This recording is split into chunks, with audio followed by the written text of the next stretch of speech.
Сайн байцгаана уу? Та бүхэндээ энэ өдрийн мэндийг хүргэе. Зозоолын сувгийн золоо байна. За тэгэхээр та бүхэндээ энэ удаагийн бичлэгээрээ сул талаа хэрхэн давуу тал болгохоор ажилласан тухай бяцхан өөрийнхөө туршлагаас жишээ баримттайгаар хуваалцахаар шийдлээ. Тэгэхээр та бүхэн хаа нэгтэйг сонсч байсан баг. Танд ямар сул тал байна? Тэрэн дээрээ та ажиллах хэрэгтэй. Хэрвээ сул талаа ингээд үгүй хийчих юм бол та өөрийнхөө хамгийн сайн хувилбар байж чадна. Та яг одоогийнхоороо байх биш, илүү сайн үр дүнтэй байж болно гэх мэтчлэн одоо янз бүрийн коуч одоо сургалт ч юм уу хүмүүсийн хэлж байгаа ярианаас бид бүхэн сонсч байсан. Тэгвэл яг одоо хамтдаа өөрсдийн сул талын талаар бодоод үзье. За хамгийн түрүүнд би өөрийнхөө нэг сул талыг та бүхэндээ жишээ болгож гаргаж ирсэн. Энэ бол өөртөө итгэлгүй байдал. За яг одоо энэ бичлэгийг үзэж байгаа хүмүүс, найзууд маань, ойр дотны хүмүүс маань бол намайг чи бол айгүй өөртөө итгэлтэй, чи бол чаднаа, чи бол мундаг штэ гэдэг юм уу, энэ үгийг би бас нэлээд олон хүнээс сонсч байсан. Гэвтэл би бол анх одоо хүүхэд байхаасаа маш өөртөө итгэлгүй нэг юм байсан. За энэ нь одоо бүр 3-4 настайгаас эхлээд би өөртөө итгэлгүй байсан. Яагаад вэ гэхээр нөгөө ээж маань ингээд хоёр охиноо эмээ дээр нь ингэж үлдээдэг байсан. Тэгээд эмээ маань яагаад ч юм нөө манай одоо эгчт маань илүү сайн. Тэгэл намайг болохоор ингээл жоохон хар нэндэг ингээл бүтэлгүй эмээ гэдэг ч юм ингээд баян жоохон гоочилдог. Тэгээ тэр бүхнээс би ингээд дотроо маш их боддог гэсэн. Одоо ингээд 3-3 настай байсан гэдэг та нараас гайхчлаа л та. Тэгэл би яац юм болоо те би ч угаасаа нэг жоохон бүтлгүй ер нь хэцүү хөхт юм доо ч гэдэг юм уу. Тийм байдал надаа ингээд сэтгэлд маань маш их мэдрэгдэг. Тэгээд би ингээд гадаа амбарын сүдрт гараад ингээд суучдаг нэг тиймхүү. Тэр үеэс би өөртөө ер нь итгэлгүй байдаг байсан. За тэгээд намайг бүр за энд бүр сургуульд орохороо муу сурандаа одоо хэцүү хүн үндэж гэдэг юм ингэж хэлдэг байсан.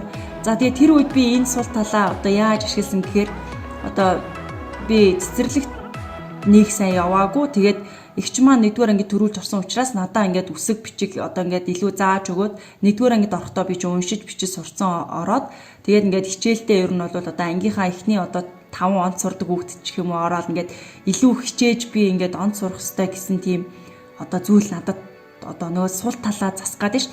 Тэгэж би бүр багаасаа суужсэн. Тэгээд ингээ бага ангидаа ерөөхдөө ингээ айгу онц сураал хичээлдээ айгу итвэтэй хичээлээ маш сайн хийдэг ингэж болж исэн. За ингээ дундаа ангид ороод ирээд би шилжих болоод өөр анги шилжсэн. За тэр хугацаанд бас л нөгөө өөртөө итгэлгүй байдал маань гарсан.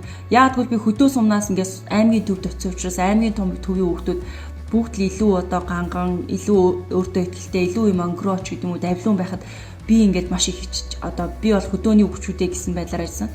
За тэгээд энэ дээр бол би нэр дурдахгүй гэхдээ намайг нэг багш маань бас ингээд би нэг удаа нэг уран уншлагын тэмцээнд орох болоод тэгээ орохлсон чинь эн чинь шилжиж ирсэн хүүхд штэ, хөдөөний хүүхд штэ тий.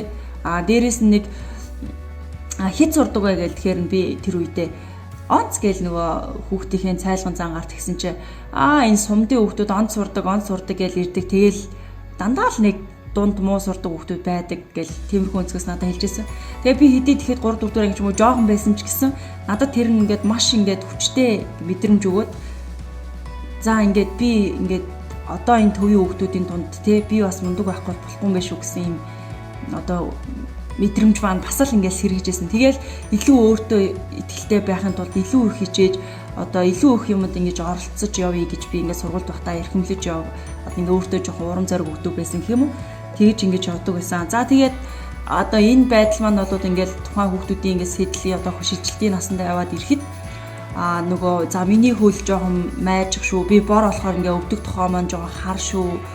Тэгээл одоо ингээд одоо эмэгтэйчүүд бол мэдээж ингээд салтаа онгоогоод идэх би их туранхай охин байсан л та. Тэгээд дээрээс нь бор болохоор ингээд амар хар гээл тэгээд би ч одоо тийм боломжтой айлын хөвт учраас биш учраас тийм загварлаг хуцлан гэж байхгүй. Тэгэл тэр бүхэндээ ингээд маш их сэтгэл санаа ингээд тавгүй, өөртөө итгэлгүй юм охин байла. За тэрийг ингээд засахын тулд би нөгөө нийгмийн дугуйланд, мэтгэлцээний дугуйланд ингэж яваад одоо тэнцэнэ ингээд ярьж ингээд яг гаднах байдалтай бол би ингээд маш өөртөө итгэлтэй юм шиг ингээд яриад та манлайлал хүүхдүүдийг ингээд өдөрдөөд ч юм уу нэг ангийн дарга марга хийгээд ингэж явдаг байсан. За ингээд тэр сул талаа би ингээд засгаад яваад байгаа байхгүй өөрийнхөө тэр дорой байгаа, өөртөө итгэлгүй байгаа байдлаа ингээд засахын төлөө ирмэлзээ одоо. Тэгээ оюутан болоод ч гэсэн энэ үйл явдал маань одоо үргэлжилсэн. За энэ оюутан болоод бол яаж үргэлжилсэн бэ гэдгийг дараагийн сул талаараа би та нартай ингээд илүү дэлгэрүүлж тайлбарлая. За оюутан болоод энэ юун дээр бүр хурц илэрсэн бэ гэхээр би өөрөө тийм жоохон санхүүгийн боломжгүй ерөөхдөө жоохон яг үндэ ядуу гэж хэлж болно. Яг бол ээж маань өртөлгөөс эмэгтэй байсан, хангалттай орлоготой биш.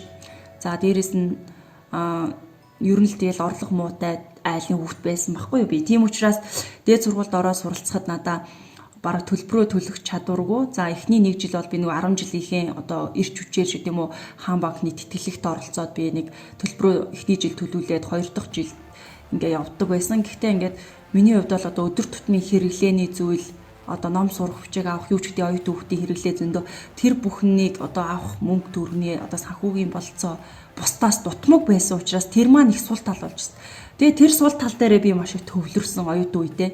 За би ингээд мөнгөгүй учраас би сургуулаасаа завсардах нэ тэ. Би мөнгөгүй учраас зарим одоо зүйлд ингээ явж чадахгүй нэж гэдэг юм уу ингээл те одоо байр түрээслэж энэ төр болж чадахгүй шүү дээ. Тэгэл татвар байрандаа амьдарч гэдэг юм ингээл янз бүрийн сул тал надаа мөнгнөөс шалтгаалж ийн гэсэн ийм ойлголт тархиндаа ингээ суулгаад тэгээ тэрнээсээ шалтгаалаад би ерөөсөө ажил хийгээл мөнгө олох хэрэгтэй гэсэн ухтгууныг өөртөө маш их суулгаад тэгэл ингээл хаана тийм одоо мөнгө олох боломжтой одоо юм гаргалгаа байна тэрийг бүгдийг хайгаад янз бүрийн одоо ихтгэл эсээ бичлэгийн зохион бичлэгийн тэмцээнд оролцох. За тэндээсээ ч бас би шагнал урамшуул аваад тэгээд ингээд өөртөө компьютер аваад тэгээд компьютерийн чиглэлээрээ компьютер дээрээ юм шивэх гэдэг ингээд янз бүрийн хүүхдүүдийн бие даалтыг хийх гэдэг юм уу. Янз бүрийн ажил хийгээд ингээд тодорхой хэмжээний ингээд мөнгө олоод өөрийнхөө одоо хэрэгцээг хангаа одоо нэг сул талаа л ингээд тэрэндээ нуух гэдэг яваад шүү дээ би. За тэгээд ингээд цагийн ажил хийх яваандаа бол нэг ресторанд ажилладаг байсан. Энтгийг ресторанд. За дараагийн нэг сул тал маань юу вэ гэхээр одоо мэдрэмжгүй гэх юм уу тийм мэдрэмж муу байсан. За байсан гэж ер нь одоо ч бас байсаар л байгаа. За энэ яг юу гэсэн үг вэ гэхээр ер нь юун дээр мэдрэмжгүй гэхээр одоо бараг л бүх юм дээр гоо сайхан өнгө зохицол хувцлалт те одоо ингээд одоо үгүйдэл нэг гэрийн одоо зохицол могцол одоо интерьер дизайн гэдэг юм. Тэр тал дээр би үнэндээ мэдрэмжгүй хүн байсан. Тэгээд байсан ч одоо мэдрэмжгүй. Тэгээд яагаад гэхээр би ерөнхийдөө жоохон миний мэрэгжил өөрөө компьютертэй холбоотой жоохон тийм мэрэгжил ажилтай. Дээрэс нь би өөрөө хүнийг ингэж харчаад одоо ингээд хүнтэй танилцахаараа ч гэсэн нүдрүү нь хараад одоо хүн гэгэрцэл гэж хэлэх байх л та. Ер нь бол ингээд жоохон тэр хүний одоо сэтгэл зүрх нь юу хэлээд байна те. Энэ хүнд ямар асуудал проблем байна. Энэ хүнтэй би яг ямар талаараа холбогдвол энэ хүн битээр одоо ойлголцох байж гэдэг юм уу. Яагаад чи яг энэ талаас нь харж ингэж хүнтэй ингээд танилцаад байдаг болохоос ингээл анх хараад энэ хүн ямар ажил хийдэг хүн юм бол одоо юу ч гэдэг ямар хувц үнэр өмссөн энэ одоо ямар мэрэгчлээ хүн болж гэж би ер нь үнэхээр боддгоо. Нэг тийм айгу тийм одоо ухаж ойлгомойлго гэдэг айгу тийм сонин тийм стилний бодолтой хүн байхгүй юу. Эндээсээ шалтгаалаад би энэ гаднах өнгө төрх үзм жимийг ингээд маш гоё тохирох зохицох юм мэдтгүү. За эндээс шалтгаалаад надад юу тохиолдож байсан бэ гэвэл хамгийн анхны ажилдаа ороод явхад би одоо маш тохиромжгүй хувцалтай байсан. Би ингээд оюутан байхдаа би чи нэг 65 мав за бараг л 60 62 3 хэлтэй байдаг байсан юм чинь хүүхд төрүүлээд бас нэлээд жоохон таргалаа 75 6-тай ч юм уу бараг 10 хэлээр илүү таргам байна гэсэн үг шүү дээ. Тийм мөртлөө ерөөсөө өөртөө хувц унаар зохицуулж авч мэдгүй болмаас оюутан үеийнхээ л өмсдөг хувц муцаа өмсөөл ингээл анхныхаа ажлын гараанд би гарч ирсэн. Тэгээл ингээл одоо ингээд бодоод хахад маш юм одоо тохиромжгүй хувцалдаг. Дээрэс нь одоо нүүр ус гэзгээж гэсэн маш юм тохиромжгүй ингэж янзалж одоо яадаг. Засч янзалдаг. Тэгээ ингээд одоо барьсан цүнх мөнгө ч гэдэг юм уу одоо тэгэл ер нь бүхий л одоо эд зүйлстэй болоод би маш мэдрэмжгүй байдлаар ханддаг одоо байсан. За тэгээ энэ муу сул талаа би засахыг бол хизэнээс эхэлж ирмэлзэж эхэлсэн бэ гэхээр би баг ирмэлзэж эхлэегүй. Миний одоо танилцсан дотн нөхөд найз нөхдүүд маань надад маш их хэлсэн. Хүүе золоочи наад одоо хувцмраа ингээ хэрэгтэй штэ чи одоо юу ч гэдэг одоо хүртэл хэлсээр л байдаг. Тэгсээрнэл би одоо засраагүй л одоо ингээ хичээж оролдож л явж байна. Тэгэхээр одоо энийг яагаад ярьж байгаа гэхээр эмэгтэй хүн гэрийн эзэгтэй хүн гэдэг бол зайлшгүй эмэг зэгц болон одоо тэр одоо юунд одоо мэдрэмжид суралцах бас хэрэгтэй байд юм билээ. Гэтэ одоо суралцаад одоо би ингээд мэдрэмжид одоо маш сайхан суралцаад одоо бейст болоод өөрийнхөө хэмжээд айгүй сайн мэдрэмжээ одоо хөгжүүлж байгаа ч гэсэн яг одоо нөгөө төрөлхийн айгүй тийм мэдрэмжтэй гэх юм уу багаасаа мэдрэмжтэй байсан хүмүүсийн одоо мэдрэмжтэй харьцуулахад бол хязгаарч хаанч хүртгүү. Одоо жишээлх юм бол яг одоо ингээд миний байж байгаа ч гэсэн одоо хэрэндээ хичээгээд одоо энэ цамцыг одоо энэ эмэгтэй ч юм уу те одоо үсээ энэ цамцсан дээр бодвол одоо ингэж шуухан зүгээр болов гэд ингээд жоо мэдрээд ингээ өөрөө мэдрэмжийн хэмжээ зохицуулчаад байл та. Тэгтэл одоо нөгөө энэ бичлэгийг үзэж байгаа хүмүүсийн хувьд те яг нөгөө өндөр мэдрэмжтэй хүмүүсийн хувьд бол энэ бас яг биш л байж маа. Одоо хэдэн хувьтай байхыг би бас мэдэхгүй байна. Тэгээ одоо би бол мэдрэмжээ яхахын тулд нэг онлайн сургалтанд сууж байна. Одоо ном уншиж байна. Дээрэс нь аливаа өнгөний одоо зохицол мөхцөл юмыг ингээ харж байна. Тэгээ нэлийн гоё юм мэдрэмжтэй зэгцтэй хүмүүсээс үлгэр жишээ авдаг. За бүр энэ бичлэгэндээ би бүр зориуд онцолж хэлмээр байна. Миний хамгийн анхны үлгэр жишээ авдаг байсан хүн маань бол 10 жилийн маань ангийн найз Номин гэдэг охин байсан. Үнэтэй цайтай биш ч гэсэн маш хөөрхөн хувцсыг ингээд зохицуулаад өмсчдөг. Тэгээд бүх зүйл нь маш гоё эмэг цэгцтэй, дэвтэр дээрээч маш гоё цэвэрхэн бичдэг. Ингээд гоё цэгцтэй тийм охин байсан. Тэгээд тэр охинд бол би дурлсан. Ер нь хүн өөртөө байхгүй зүйл дурладаг гэвчээр миний дурлсан юм нь бол нэг 5 зураг, 5 бүсгүй байдаг. За ингээд Номингийн дараа 2 дахь миний яг одоо тэр үлгэр жишээ авч дурлсан бүсгүй маань бол юунд одоо гэр бүл болсны дараа Нансалмаа гэдэг нэг бүсгүй байсан. За энэ бол замун үдэд ирснийхээ дараа би бол танилцсан.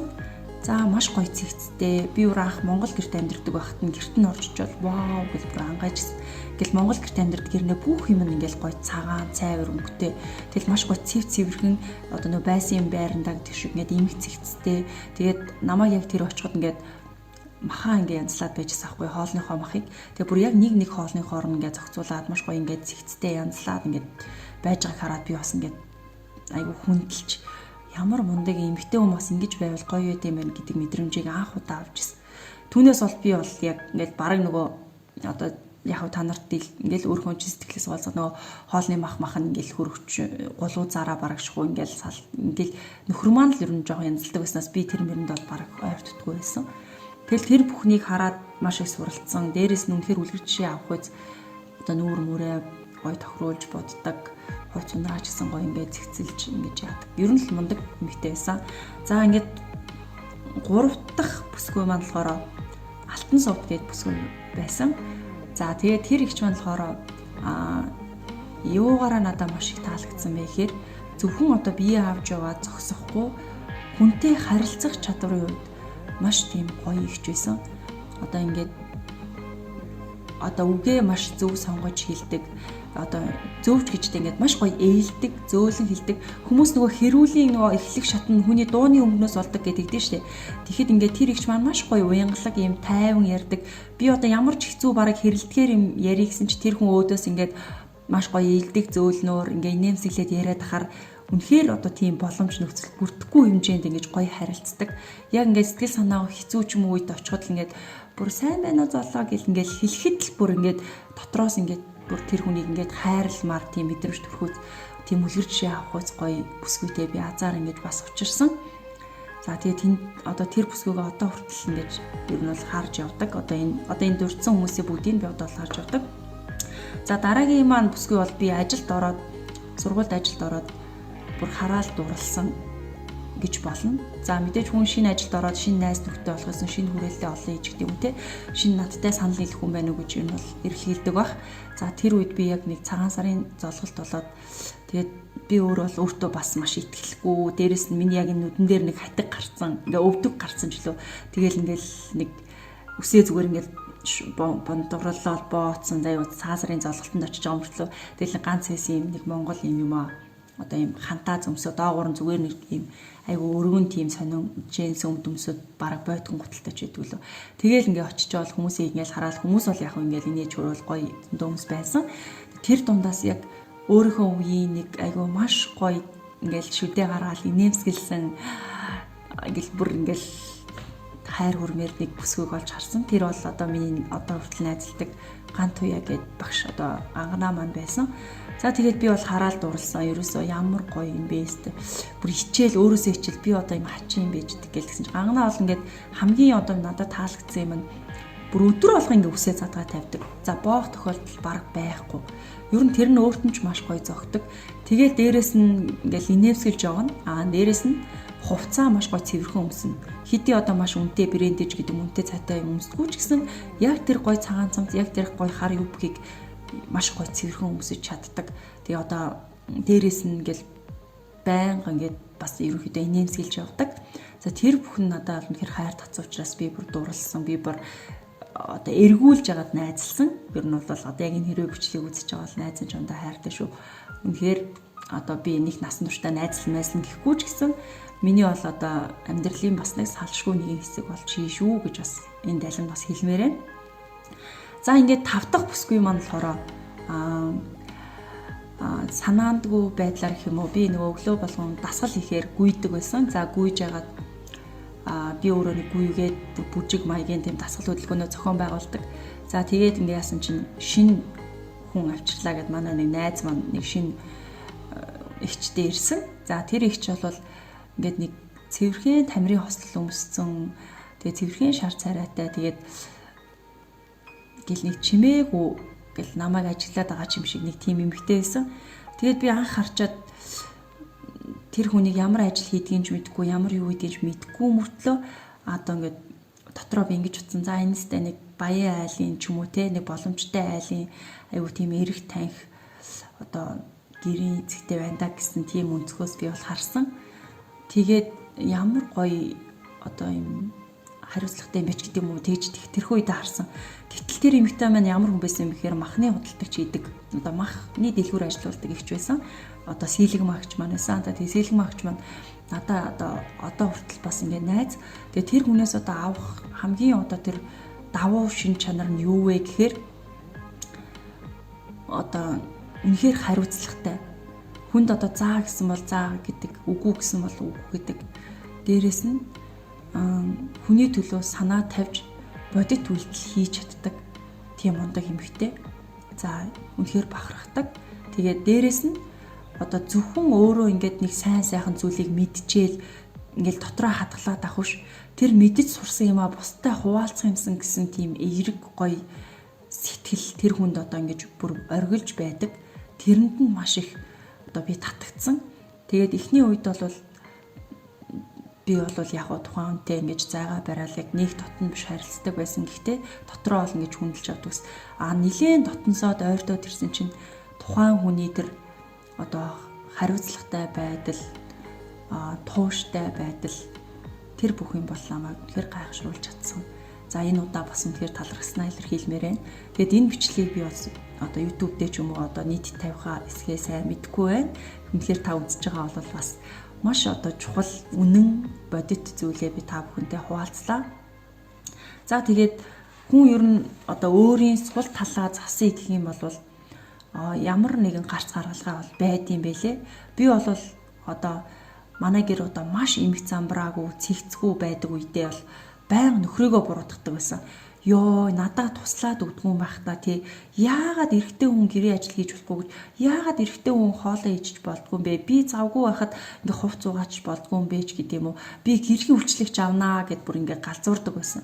Тэгээд энэ бүх үеүүдэд би зөвхөн өөрийгөө л одоо зөвтгөж би л маш их ажилтай байна. Би өстэй маш их ажилтай байна гэж ингэж явдаг байсан бол одоо ингээд эргээд харахад би л харин маш эмх цэгцгүй, би ажлаа хуваарлж чаддгүй, цагаа зохицуулж чаддгүй эмх цэгцгүй нэг юм байсан юм байлээ. Тэгээд одоо дээрх дурдсан 5 бүсгүйчүүдийн дээс суралцсан мөн өөр зөндөө олон гайхалтай эмэгтэйчүүд, гайхалтай одоо би цариг дүрсийг харж уулзаагүй ч гэсэн одоо интернетээр үзсэн подкастын сонсон, номын уншсан ч юм уу те. Тэр гайхалтай хүмүүс мөн ажил эргэн тойрны маань хүрээлдэг сайхан бүсгүйчүүд та бүхнээсээ маш их зүйлийг би одоо ингэж суралцсан. Тэгээ одоо өөрийнхөө зөндөө сул талуудыг ингээд бас дурдлаа штэ тий. За энэ бүхний эцэст надад нэг л одоо тийм сайн тал байсан. Тэр нь одоо нэг л гэх юм одоо нэг тийм сонин зан чанар байсан. Тэр маань бол юмыг олон талаас нь харах мөн дээрэс нь тууштай зам маань намайг энэ сайхан бүсгүйчүүдтэй ч учруулсан. Дээрэс нь одоо энэ бичлэгийг хийгээд яриад суух боломжийг ч олгосон.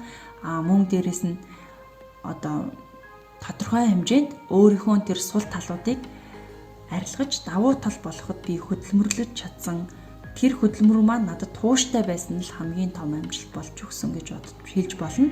За миний өөртөө итгэлгүй байдал, миний ядуу санхүүгийн гачигдaltaй байдал, миний мэдрэмж муу байдал, миний заваан залхах эмх замбраагүй энэ байдлыг засахын тулд амьдрал надад өөрөө багшилсан. Дээрэс нь миний одоо ганц баримтлсан юм одоо нэлийн жоохон тууштай энийхээ төлөө ингэж альч үедээ ажиллаж бай, одоо хичээж байсан, оролдлого хийж байсан, айхгүйгээр оролдлого хийж оролдож байсан маань одоо намайг багахан ч гэсэн шат ахих, багахан ч гэсэн сайжрахад түлхэц болж өгсөн. За тэгээ та нар маань ч гэсэн хэрвээ та нарт ямар нэгэн сул тал байгаа бол тэрийгэ давуу тал болгохын төлөө оролдлого хийгээрэй. Хамгийн гол нэг удаа оролдоо зогсохгүй тэр оролдлогоо тууштай хийгээрэй, давтан хийгээрэй. Хүн тууштай хийж чадах юм бол ямар ч сул талыг давуу тал болгох боломж бол байдаг. Үүн дээрээ бусад тэр одоо мундаг яг тухайн тэр одоо давуу талыг эзэмшиж чадсан суралцмаар хүмүүсээс суралцаарай. Аливаа нэг хүнд давуу тал, сул тал аль нь зэрэг оршиж байдаг. Тэгэхээр уулзсан учирсан хүн бүхнээсээ давуу сайн тал тэр сайхан чанарыг олж хараарай. Тэрийг нь өөртөө уусгаж шингээж аваарай. Ингээ та нарыгаа чадна гэдэгт маш их итгэлтэй байна. Би ч гэсэн тууштай оролцоор байх болно. Ингээд өөрийнхөө хамгийн сайн хувилбар нь байцгаахын төлөө хамтдаа оролдож